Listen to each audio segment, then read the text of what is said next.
What you doing, Bonnie Lou? Hi there.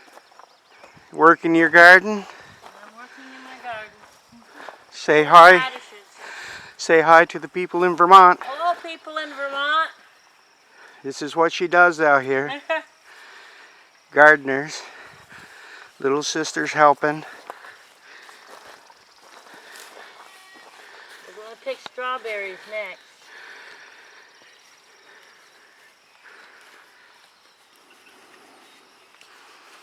Finding a lot of weeds. Oh, now is the weed time of the year. There's always weeds. Wow. Got quite a batch of them. Yeah, but you know, they're late this year. They've got the required number of days, but they're late in growing. They're not supposed to be really big anyway. We don't grow the real big ones, but these are late in coming. Those all going to the farmer's market These are tomorrow? all going to the farmer's market. We'll take them to the wash stand, and we'll let Logan take care of washing them and banding them all in bands. And we try to pick the best we got for our market and for our people. And we have all kinds of people that come. There's a lot of seniors. We deal with a lot of seniors, a lot of families, and we deal with a lot of very low-income people. And so we always do our best to accommodate the low-income people. Do you pretty much get rid of everything you bring to the market? Yeah, we'll sell out everything we've grown. And you do that every weekend throughout the summer? For 16 weeks in the summer. You must have a lot of big muscles. That's what Victor's for. I'm not a muscle person. I'm pretty weak, actually. Okay, we ready? Yep. Just a second. Grab one in, I'll grab the other. This is we grow organic too. So, and that's why you see a lot of weeds. See the weeds if we grow organic. Here, let me just kill you. It's heavy. All right, I can do it. Okay, I gotta change my gloves before I pick strawberries. All right, I'm following you. You go ahead. All right. I'll follow you. I might fall down. I hate uneven ground. I get a lot of that. Taking them to the wash stand? Yeah, they're going to the wash stand. You can tell I've been here before. Tomatoes are late this year too, because we had a lot of rain and it was cold. So they're late this year. They're about 2 weeks behind. When did your planting season start out here in Iowa? You can start, actually, some people start the end of March. Oh, really? It's that warm then? Yeah, well, the cold weather vegetables, because they don't mind the frost. They'll take light frost. Kohlrabi, cabbage, broccoli, cauliflower, onions. Onions are the first thing we plant.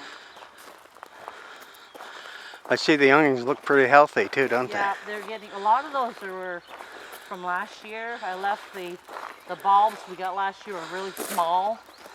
So we left them in the ground for over the winter, and they're, the big ones are those that grew from those. And they're Walla Wallas. What do you call them? Walla Wallas. Oh. They're a sweet onion you can eat almost like an apple. Huh. Took my breath away. Come back here. We sell a lot of them because I think we're the only ones that are growing them right now in the market.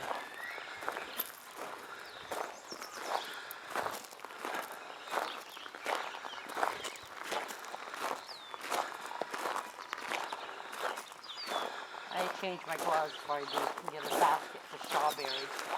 You can go get it. We're on the porch. Yeah, I ain't getting the gloves anyway. This is the washing station, huh? This is the washing. The washing's here, and the hoses go to the garden and wherever else Victor wants them. And we bring the sprayer over. They wash them all here, and they bundle them, and they put them in clean totes for market. So our vegetables are all washed and cleaned when they go to market.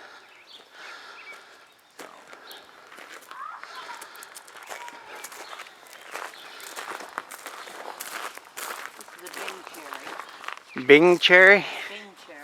We have a lot of cherries this year. So those are going to be ripe pretty soon, huh? They've got about 2 weeks to go. Usually the end of June the cherries start. They have pits in them. Yes. Yeah. I freeze them. The excess I freeze. I de-pit them. I have a de-pitter, and I freeze them and I use them in my bars for market. I cook with a lot of them, and I make jam out of them too. I see you got a lot of baked bread in there. Is that for the farmers market That's for too? the farmers market. I make bread every week and rolls and all the bread stuffs. What are these plants over here?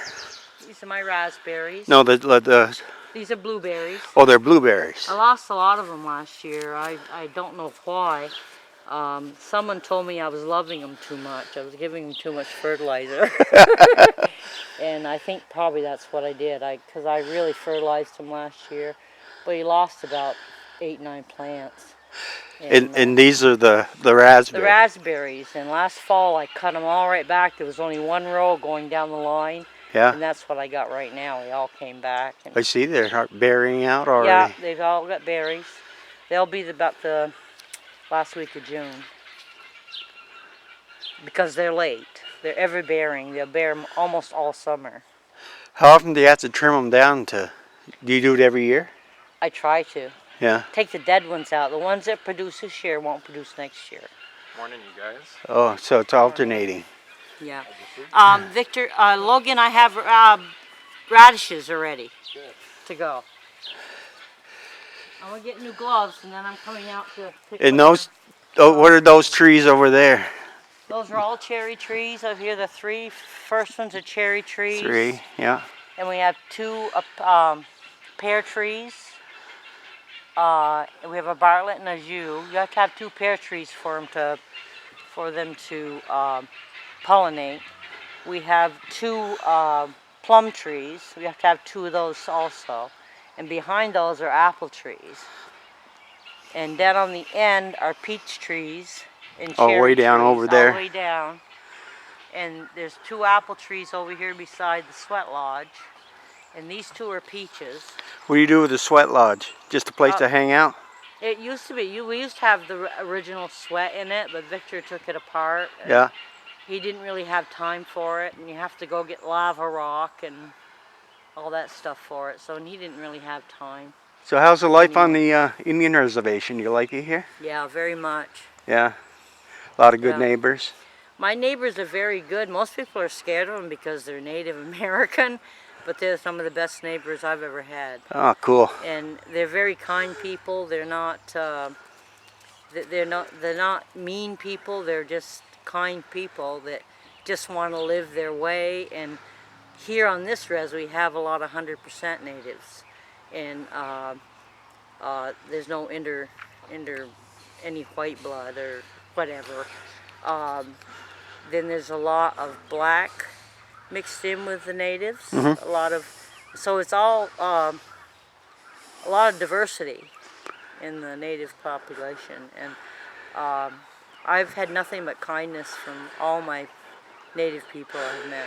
And you also serve some of the natives with they have a walk-in cooler where Walk-in cooler. And they hang their elk and their deer and their buffalo, because they go buffalo hunting at Yellowstone.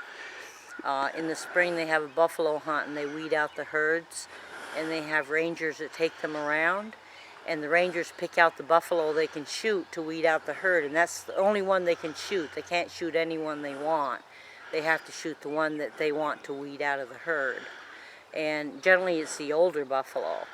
But it's a native tradition here to hunt buffalo and every year. And it's a real big part of the staple of their diet here. They eat a lot of it. And they make a lot of jerky with it. Now, can they hunt here on the reservation year-round if they want to? Anywhere on the reservation, anywhere. And there's no quantity. They take what they need. They take what they need for the family, and that's what they do. I'd say 99% of them hunt for only meat only, feeding families only. And the ones that hunt that don't need, they're hunting to feed their elderly population. And if they get extra, they donate it to all their elderly people that live here. So that makes, because the elders can't hunt anymore, they're too So old. they take care of their They elders here. 100% take care of their elders here. Yeah. And I'm considered an elder now too, and I do have meat donated to me, and they bring me salmon that they catch out of the Columbia, and But I see you also donate a lot to the tribe. I do. I do. And I've done it since I've been here. I started out feeding kids cookies, and I became known as the cookie lady. And I used to have them lined up at my front door in the morning and saying, "Cookie lady, I'm hungry today. I'm hungry today." So I'd feed them cookies and I'd give them a glass of milk. And then it got to be some sort of adults, and they were hungry. They didn't have any money for food.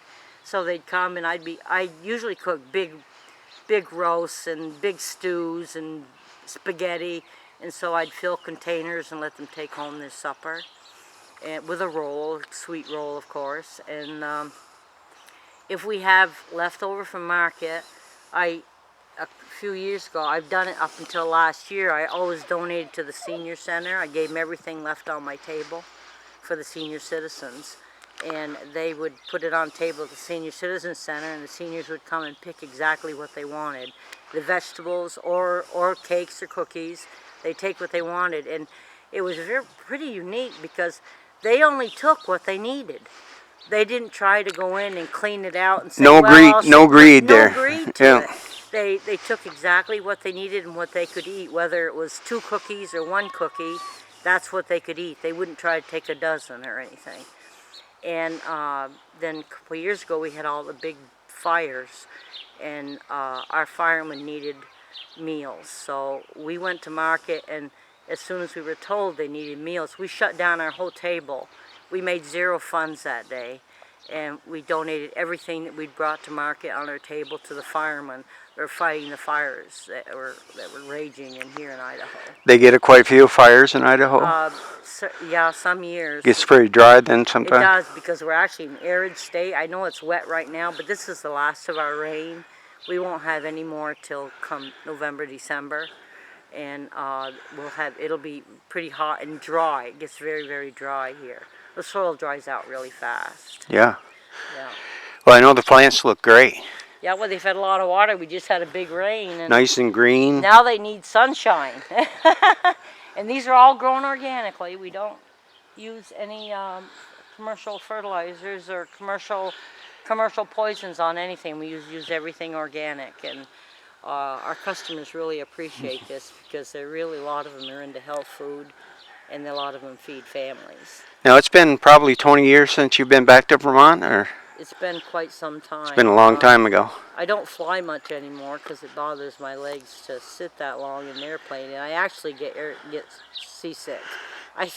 Last time I flew, my son Eddie is in Atlanta, and I flew to Atlanta to spend some time with the kids and him and his wife, and I just threw up all the way. So it was very nice because I was on a big jumbo jet, and I had some missionaries that sat both sides of me, and they all handed me their barf bags. And I put my coat over my head, and I'm so sorry. He says, "That's fine. You're fine. Don't let it bother you one single bit. This is fine.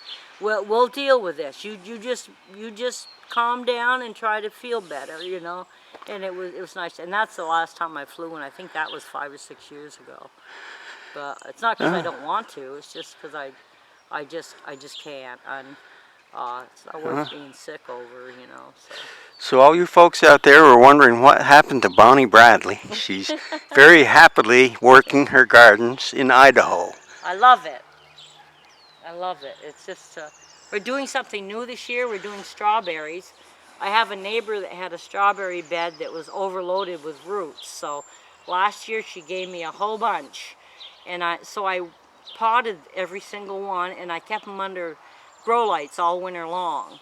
And this is what I got. And from their offspring, I got more, and so I planted more. So next year I'm hoping to double. Every year I'm hoping to double my strawberry bed. because there's not another grower here locally that grows strawberries. I see they're starting to ripen now, They huh? are. I've actually been picking them about 3 weeks. We've been eating them. Well, that's what they're for. Yeah, I know. I come out and have my breakfast out here, and Victor will come out and have his lunch out here. He'll eat carrots. If we didn't grow carrots, he'll usually come out and pull carrots and eat some, and the greens and stuff. He'll eat it right raw from the garden. And this is all beets down through there? Those are all beets, which we're going to be picking today. Some beets for market. Yep, beets and onions and strawberries, and we have kohlrabi to pick today too.